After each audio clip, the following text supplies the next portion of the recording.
Olá, queridos irmãos, graça e paz da parte do nosso Senhor Jesus Cristo. Amém. Um bom dia a todos. É bom estarmos juntos mais uma vez para podermos estudar a nossa lição da Escola Bíblica Dominical.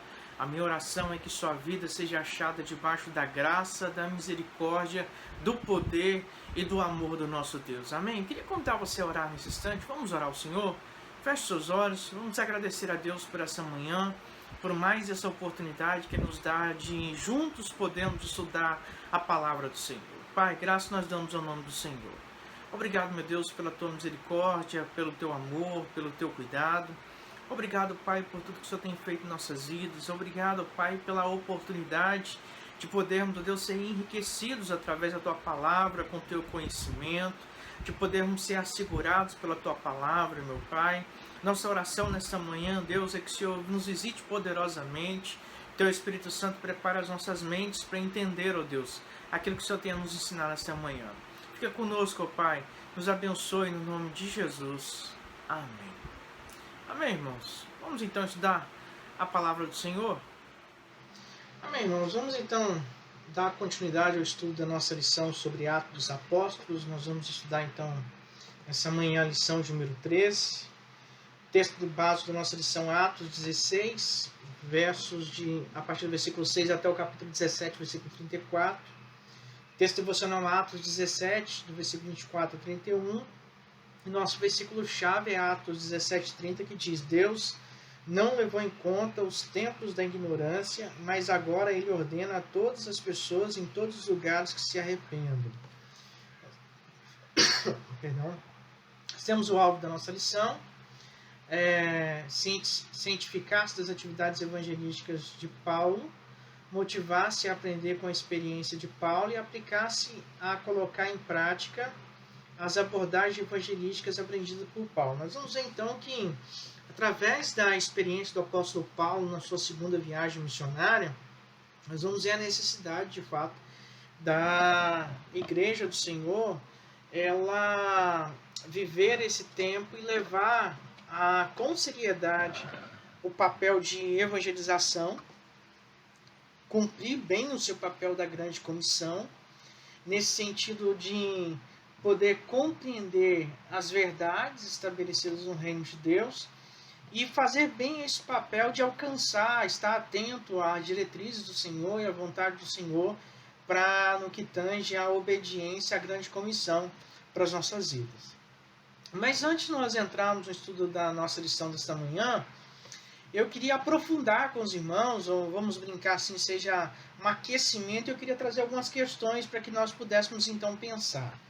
Qual tem sido a visão da igreja local em relação à evangelização e ao trabalho missionário? Esse é um ponto muito importante, irmãos, para pensarmos a respeito disso, porque qual será de fato a nossa visão em relação à evangelização? Qual será de fato o nosso envolvimento com a pregação da palavra do Senhor na região onde nós estamos envolvidos? Qual é de fato a necessidade que nós encontramos de pregar o Evangelho e o quanto nós estamos dispostos, ou o quanto nosso coração está envolvido, seja com a pregação das pessoas do nosso bairro, com as pessoas que nós convivemos, na região onde nós estamos, seja também com a pregação da palavra do Senhor, através de investimentos em missões, dos missionários, nesse sentido. Qual tem sido a visão? Qual é a nossa visão em relação a isso enquanto igreja, enquanto servos do Senhor?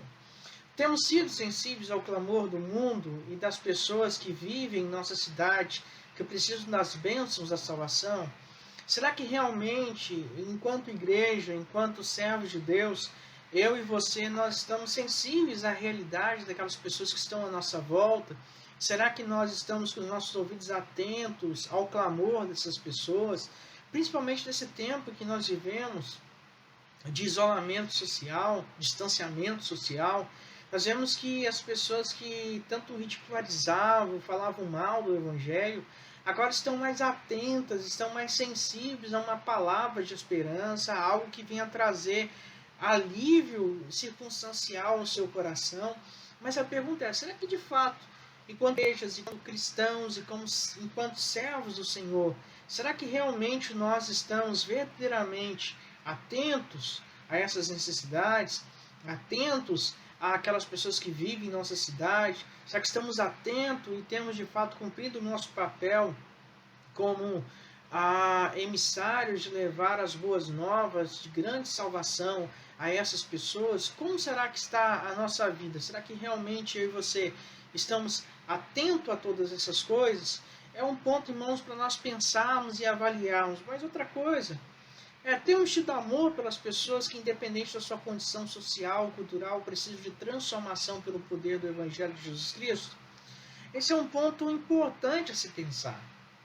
Porque é o que me parece, às vezes, enquanto cristãos, nós nos tornamos meio que egoístas. Recebemos a salvação, recebemos o maior presente que poderíamos ter recebido, que é uma nova vida, uma nova oportunidade, mas muitas vezes nós queremos guardar essa oportunidade somente para nós. Será que realmente nós temos tido amor pelas pessoas, independente da sua condição social, cultural, e temos entendido a necessidade de levar a palavra a essas pessoas que precisam de fato de transformação do poder do Evangelho do Senhor? Esse é o desafio para nós nesse tempo. É o desafio de, como igreja, verdadeiramente colocarmos em prática o resumo dos mandamentos que Jesus nos ensinou, quando ele disse: amar a Deus acima de todas as coisas, mas também amar o nosso próximo como a nós mesmos. Nós precisamos ter isso em mente. E precisamos, de fato, expressar esse amor, porque amar quem nos faz o bem é muito fácil. Agora, amar aqueles que verdadeiramente nos fazem o mal é um desafio maior. Levar a palavra para os nossos inimigos é um desafio ainda ultra, mega, pau, é muito maior. E por isso nós precisamos estar cientes disso, nesse sentido, de fato colocar em prática esse amor. Amar as pessoas independente das suas condições, né? Amar ao Senhor independente daquilo que de fato nós podemos fazer e fomos chamados para fazer, né? Nesse sentido, irmãos, nós vamos ver então que a partir de Atos 16, versículo 6, vai iniciar-se então uma segunda viagem missionária de Paulo. E a grande notícia que nós temos aqui é que então o Evangelho de Jesus Cristo agora é lançado pela primeira vez em solo europeu, embora naquela época não houvesse a divisão entre Europa e Ásia que temos na atual geografia. Então, nesse sentido, nós vamos ver que inicia-se então um ponto importante na história do cristianismo, porque a partir daqui o cristianismo agora começa a se estender a outras faces do mundo, a outras partes dos mundos, né? 3 estratégias Paulo usa para pregar a palavra, e o objetivo dele inicialmente era alcançar Tessalônica, Corinto e Éfeso. E ele usa, e entre outras cidades, ele usa essas cidades como portão de entrada para que o Evangelho do Senhor de fato pudesse ser pregado, pudesse de fato ser anunciado a todas as nações, né? E nesse sentido, então, nós vemos que Paulo começa a levar essa palavra do Senhor a continentes e a outras partes da terra que ainda o Evangelho não tinha chegado. E esse é o desafio dele, e esse é o desafio da igreja, de fazer a mesma coisa. Mas aí nós vemos então a visão que Paulo tem da Macedônia. Enquanto Paulo se preparava para ir para a região da Frígia, né, a região frígio-gálata, nós vamos ver que o Espírito Santo do Senhor, por mais que Paulo queria evangelizar essa região, ele foi impedido muitas das vezes de ir a essa região, porque o Senhor tinha outros planos, né? O Senhor que havia revestido ele de autoridade para testemunhar até os confins da terra, o havia impedido. Mas enquanto ele estava ali em Troade, Paulo tem uma visão de um varão macedônio que fala com ele, pede a ele: passa a Macedônia e ajuda-nos, ou seja, atravessa o mar e venha nos ajudar. E a visão que ele teve ali naquele porto de Troade, sobre o mar Egeu, confirma o propósito do Senhor da Seara em alargar alcançar novas regiões. A Macedônia era uma província romana situada ao norte da Grécia, e várias vezes foi visitada e mencionada por apóstolo Paulo, ao todo cerca de 19 ocorrências em todo o Novo Testamento. E nós vemos aí, irmãos, que o clamor que que Paulo recebe dessa pessoa da Macedônia, o leva então a partir nesse sentido em obediência. Mas aí é interessante que nós precisamos observar que alguns pontos importantes. Primeiro, a necessidade da igreja estar sensível à vontade de Deus. Porque muitas vezes nós realizamos planos, estabelecemos projetos, investimos recursos financeiros nos nossos projetos enquanto igreja, mas nos esquecemos de verificar se antes esses planos atendem à vontade de Deus. E quando o Senhor, por algum motivo, nos mostra que aquilo não é a vontade do Senhor, muitas vezes nós tendemos a desobedecer à vontade do Senhor, porque já gastamos muito tempo, já planejamos, já temos um programa montado e não queremos mexer nesse programa, e aí deixamos então de estar atento à vontade de Deus. Outra coisa é estar atento à voz de Deus. Paulo ouviu a voz de Deus, Paulo estava atento à vontade de Deus, e nesse sentido a igreja também precisa estar atenta à vontade de Deus. Mas mais do que estar atento à vontade de Deus, outra coisa que nós aprendemos é que Paulo entendeu a vontade do Senhor. E nós precisamos estabelecer essa cultura em nossas vidas, nesse sentido também de entender a vontade do Senhor para as nossas vidas, de entender o querer do Senhor para os nossos corações, e mais do que isso, Paulo agora, ele prontamente se dispõe a obedecer essa vontade. Não basta conhecer e ouvir a voz de Deus. É necessário que eu e você prontamente nos disponha a obedecer a voz de Deus. Estarmos na diretriz e colocarmos as nossas vidas à disposição para obedecermos a voz do Senhor, obedecermos ao querer do Senhor. E nesse sentido, aí nós temos aqui um mapa da viagem de Paulo, né? Ele então parte para Macedônia. E ele inicialmente queria vir aqui para a região da Frígio-Galácia, mas ele então parte dali da Macedônia para pregar a palavra do Senhor. Ele estava nessa região aqui, e ele faz então essa viagem até Macedônia para levar a palavra do Senhor. E aí é interessante, irmãos, que quando Lucas vai registrar isso, vai ser a primeira vez que Lucas se inclui na narrativa, quando ele usa a expressão ao colocar o verbo na primeira pessoa do plural, falando de nós. E nesse sentido, ele revela então que estava com Paulo nessa viagem, e o próprio Paulo testifica mais tarde que Lucas continuava com ele, quando ele fala em 2 Timóteo capítulo 4, versículo 11, que Lucas estava com ele. Mas aí vem uma pergunta para nós, uma reflexão para nós, para continuarmos a nossa lição nessa manhã. Quantas pessoas foram alcançadas com o evangelho pela obediência de um homem? O famoso clamor macedônico continua a existir no mundo, e a visão nos é apresentada através de tantos desafios evangelísticos e missionários que vemos e ouvimos. Você tem disposição para obedecer? Sua igreja obedece ao clamor dos vizinhos, mais próximos ou distantes que estão te pedindo?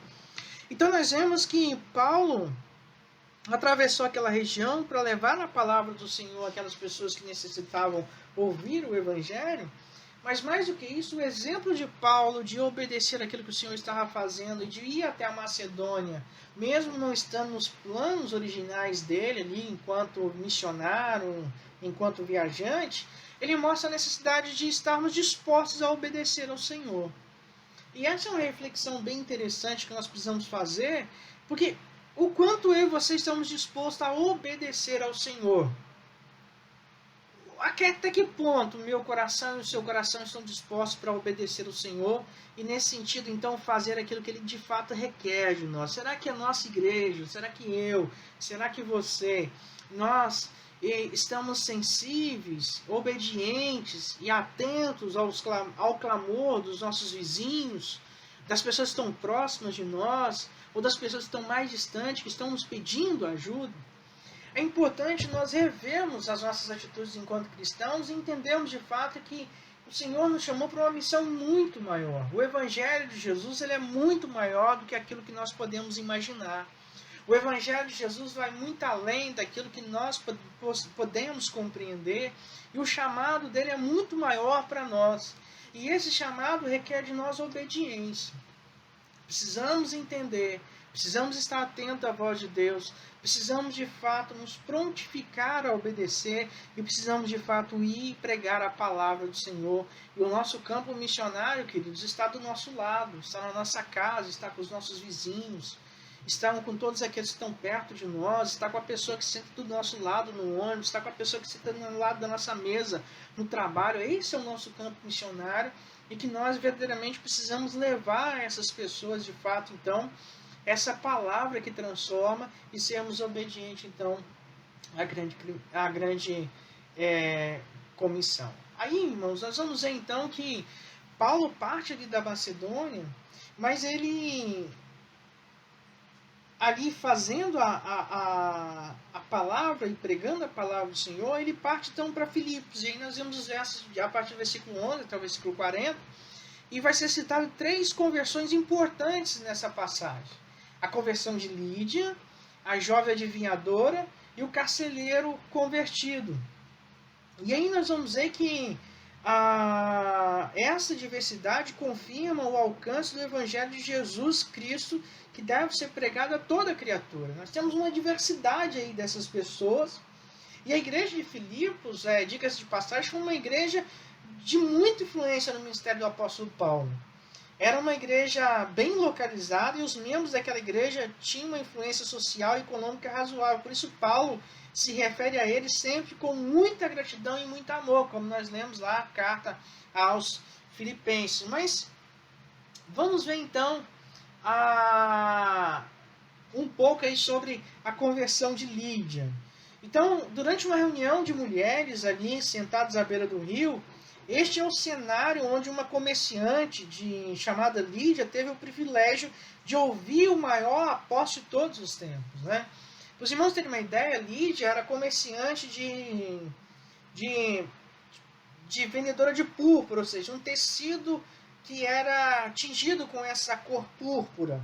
E na cidade de Tiratira era famosa pelas suas tinturas. Havia uma associação de tintureiros na cidade e Lucas informa que Lídia vendia esse tipo de material. E o que indica que o tecido colorido com tinta púrpura, os historiadores nos informam que esse tecido púrpura era muito valorizado na antiguidade e na Idade Média e dava status e símbolo do poder real e eclesiástico. Então essa mulher era uma comerciante importante da sua região. E ela ouvir a pregação do apóstolo Paulo, é interessante ver que Atos 16,14 nos fala que o Senhor abriu-lhe o coração para que estivesse atento ao que Paulo lhe dizia. Ou seja, o sentido de abrir o coração, ou a mente, a alma de alguém, é para despertar essa pessoa o desejo de entender o que a outra está falando. Ou seja, o Espírito Santo do Senhor atuou no coração de Lídia para que ela pudesse estar atenta, preparada e também já receptiva a ouvir a mensagem do Evangelho e a necessidade de entregar a sua vida nas mãos do Senhor. Em outras palavras, o Senhor levou o coração de Lídia para junto das palavras de Paulo. Lídia e toda a sua casa foram batizadas. Então isso mostra para nós, irmãos, a eminência, a importância de eu e você continuarmos na pregação do Evangelho, continuarmos anunciando o Evangelho, até porque quem vai fazer o convencimento do homem, de seus pecados, de todas as circunstâncias, é o Espírito Santo do Senhor. Mas nós não podemos nos deter de pregar o Evangelho. E aí nós vemos então, irmãos, a conversão de uma jovem adivinhadora. É interessante que o texto diz que tinha um espírito adivinhador, mas a Nova Versão Internacional, ao traduzir o texto, ela diz que tinha um espírito pela qual predizia o futuro. E a palavra adivinhador, ela vem da tradução grega que da palavra pitou, que era, na mitologia grega, era uma cobra que vigiava o templo de Apolo e o oráculo de Delfos no monte de Parnaso. Pensava-se que Apolo encarnava-se na cobra e inspirava as pitonisas, ou seja, suas devotas, dando o poder de clarividência, ou seja, de ver o futuro. Ao que parece, Lucas não crê nessa superstição. Ele apenas registra que essa jovem ela era possessa de um espírito de adivinhação. E a segunda coisa importante que nós temos aqui nesse texto é que essa jovem dava muito lucro aos seus patrões. Ela pertencia a alguém, ela era escrava de alguém. E há muito tempo que as pessoas pagavam caro para ter o futuro revelado. E por isso a libertação dessa jovem teve prejuízo para os seus proprietários. E por consequência, acabou levando à prisão de Paulo e Silas. Então os proprietários, vendo que foram frustradas suas expectativas de ganhos com aquela jovem, eles agarraram Paulo e Silas, bateram, açoitaram eles, maltrataram eles e prenderam eles então ali naquela prisão. Mas é interessante que quando eles chegam ali naquela prisão, nós vemos ali uma reação diferente de Paulo. Ao invés de eles reclamarem, murmurarem por aquela condição, afinal de contas eles estavam sendo obedientes à vontade de Deus e à pregação do Evangelho, nós vemos oração e louvor na prisão. E aí é interessante que somente o coração cheio do Espírito Santo consegue cantar em meio a tanto sofrimento. Como John Stott mesmo disse, não eram gemidos, eram hinos que saíam da boca deles. Em vez de amaldiçoar os homens, eles louvavam a Deus. Isso mostra para nós que a convicção de obediência de Paulo era tão grande que ele não olhava aquelas adversidades como algo que ele deveria maldizer, reclamar, murmurar. Mas aí se você ler o texto ali no versículo 25, vai dizer que perto da meia-noite, Paulo e Silas cantavam e oravam ao Senhor, exaltavam o nome do Senhor. E como resultado disso, um grande terremoto aconteceu naquele lugar. E aí o carcereiro ficou então desesperado diante daquele cenário, porque ele pensou que com aquele terremoto, primeiro veio o susto do terremoto, que foi algo de repente, foi do nada que aconteceu aquela circunstância. Segundo, veio o desespero desse homem, que era responsável pela guarda das pessoas que estavam ali, e caso um deles fugisse, ele pagaria com a sua própria vida. Então, para ele, aos seus próprios olhos, era melhor ele se suicidar do que se submeter ao castigo, então, das autoridades, então, das pessoas que estavam acima dele. Mas Paulo intervém e fala com ele, olha, não faça nada com a sua vida, nós estamos todos aqui. E agora um homem que no meio dos seus desesperos estava disposto a tirar sua própria vida, ele sabendo que Paulo e Silas estavam pregando sobre a salvação, eles perguntam, senhores, o que devo fazer para ser salvo? Paulo então diz para ele que ele deveria de fato crer no Senhor Jesus, que ele deveria de fato entregar a vida ao Senhor Jesus, e dessa maneira então ele fez essa forma, e a palavra do Senhor diz que ele e toda a casa dele creram e foram batizados. E ele cuidou então de Paulo e Silas dos seus ferimentos. Dessa maneira, irmãos, nós vemos a necessidade de sermos obedientes à missão que o Senhor nos deu. A necessidade de nós nos colocarmos iminentes nessa questão de obedecermos e pregarmos a palavra do Senhor. Muitas vezes nós achamos que aquilo que nós estamos fazendo não vai dar fruto. Mas quem vai produzir esse fruto vai ser o Senhor. Nós precisamos apenas cumprir com o nosso chamado, cumprir com aquilo que o Senhor nos mandou fazer, cumprir com aquilo que o Senhor tem nos orientado. Mas a aplicação que fica disso para nós é uma comerciante de roupas finas, uma jovem escrava e um carcereiro. São transformados pelo poder do Evangelho de Jesus Cristo. Quanta diferença social e cultural entre essas três vidas. As pessoas da sua cidade não são diferentes dessas, e o Evangelho que você tem para pregar também tem o mesmo poder. Alcança todas as camadas da sociedade. Façam. Infelizmente, irmãos, muitas das vezes, enquanto cristãos, há muito preconceito da nossa parte em relação à pregação do Evangelho. Nós precisamos entender que o Senhor nos chamou para levar o Evangelho a todos os cantos do mundo, a todos os lugares, a todas as raças, a todos os povos, a todas as pessoas. E o nosso desafio, de fato, é levar essa palavra. Não importa se é um comerciante, não importa se é um escravo, não importa se é um agente penitenciário, não importa se é um traficante, não importa se é a pior pessoa do mundo.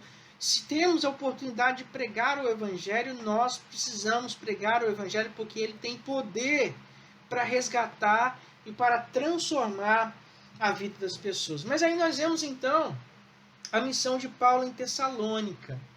E a distância entre Filipos a Tessalônica era uma viagem de cerca de 160 quilômetros viajando pela via Ignácio, em direção ao sudoeste.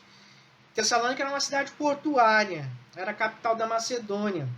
A missão de Paulo na cidade durou 3 semanas e foi à sinagoga de judeus para evangelizar, e sua estratégia teve duplo caminho.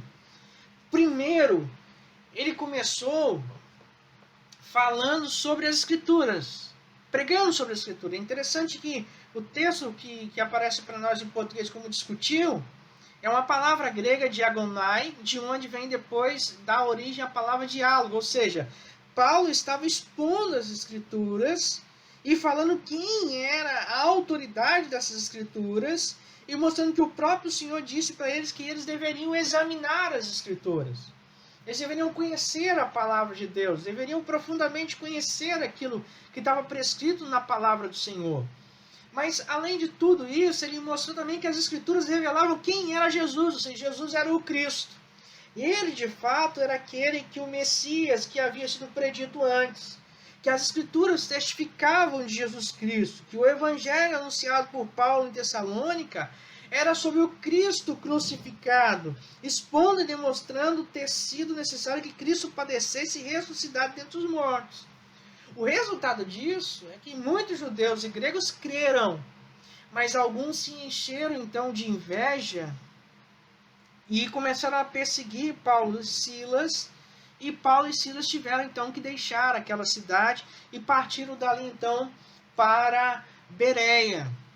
E aí Bereia ficava a 70 quilômetros de Tessalônica, era uma cidade fora da rota de tráfego, um local muito tranquilo, seguro para os nossos missionários. E dessa maneira é interessante que o texto diz que estes de Bereia eram mais nobres do que Tessalônica. E o termo nobre aqui, no grego eugenes, significa bem nascido de família nobre. E a cultura promovida naquele lugar educou aquelas pessoas a respeito, e os bereanos receberam a palavra com toda a avidez.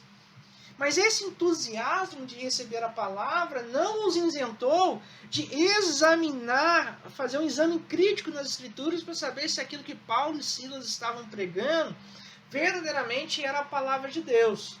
Isso mostra para nós, irmãos, a necessidade de nós resgatarmos a prática dos bereanos. A prática de um pregador estar pregando e nós estamos com a Bíblia aberta, acompanhando no texto. A prática, é por isso que eu insisto com os irmãos, todas as vezes que eu prego, não deixa a sua Bíblia aberta. Acompanha o texto, analisa o texto, veja se tudo aquilo que está sendo pregado na igreja, de fato está sendo escrito na palavra do Senhor.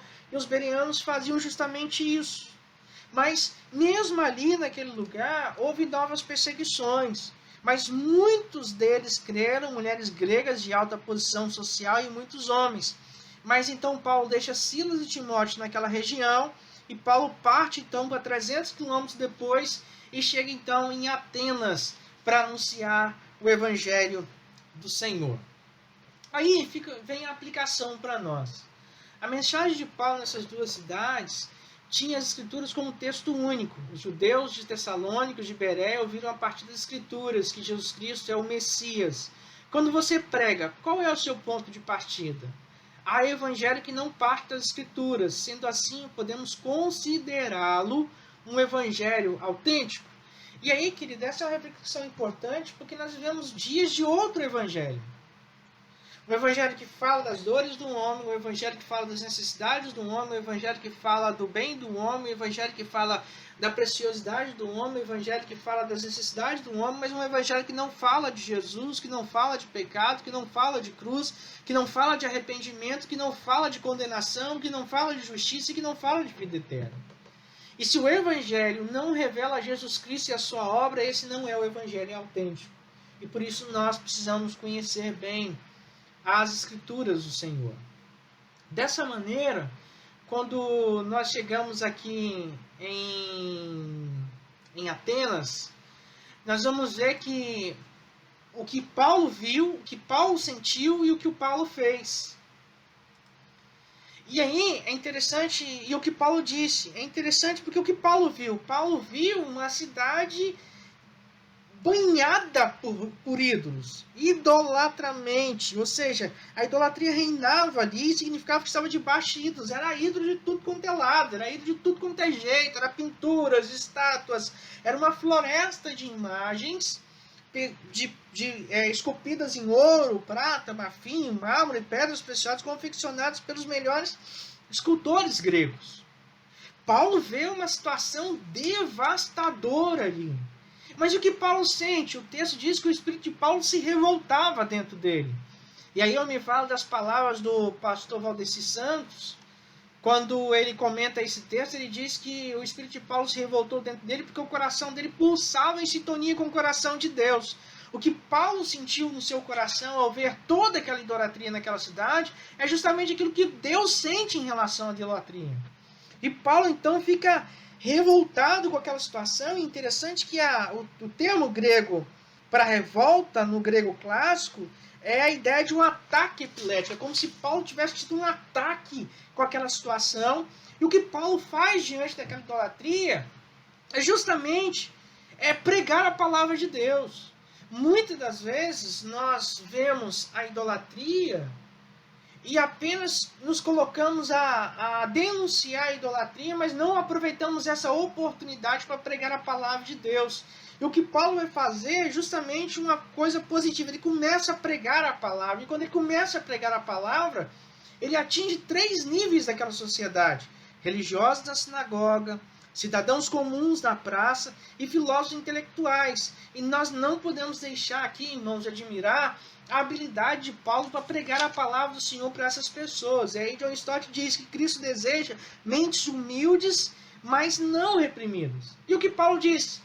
Paulo olha para aquela cidade e eles eram tão idólatras que tinha naquela cidade até um altar ao Deus desconhecido. É como se dissesse assim: vamos fazer esse altar aqui, vai que a gente esqueceu de algum Deus que a gente não conhece. E Paulo, a partir daquela deixa, daquele altar do Deus desconhecido, ele começa a pregar o Senhor das Escrituras. Não que ele estava dizendo que aquele altar ali era o altar ao nosso Deus, mas ele usa aquela figura de linguagem para fazer o quê? Mostrar primeiro que Deus é o Criador de todo o universo, que Deus é o mantenedor da vida, que Deus é o governador de todas as nações, que Deus é Pai dos seres humanos, que Deus é o juiz do mundo. E ao fazer isso, ele não apenas condena a idolatria grega, mas apresenta 5 características a respeito de quem é Deus, de quem era o seu Senhor e de quem ele servia, a quem ele então prestava culto e no nome de quem ele estava ali para fazer então aquela obra. E aí, irmãos, Paulo então nesse sentido nos desafia a entender que o Evangelho é muito maior do que nós pensamos. Mostra como a Bíblia toca em todos os assuntos da vida do homem e de Deus, dando respostas concretas, verdadeiras e coerentes. O desafio é que o nosso Evangelho seja tão abrangente e autêntico quanto o que o apóstolo pregou. Esse é o nosso desafio.